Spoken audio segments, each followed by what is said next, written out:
So scharf, ne? Ja, hallo und herzlich willkommen. Ich bin der Arne von Krei32 und heute geht es weiter zum Thema Werkstattumbau.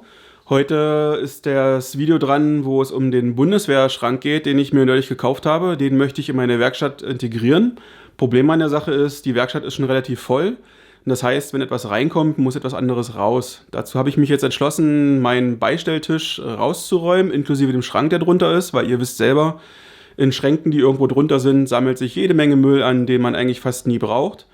Demzufolge möchte ich dort meinen Schrank integrieren und daneben möchte ich eine neue Werkbank bauen. Das heißt für uns auch, dass wir das erste Mal wieder mit Metall arbeiten. Das wird super interessant, denke ich. Und da das sicherlich ein relativ langes Video wird, wird es in 2 Teilen kommen. Das ist jetzt der erste Teil, also viel Spaß beim Schauen.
das war jetzt der Teil 1 zum Thema, wie bekomme ich meinen Bundeswehrschrank unter und wie schweiße ich mir einen Werktisch, zumindest schon mal das Untergestell.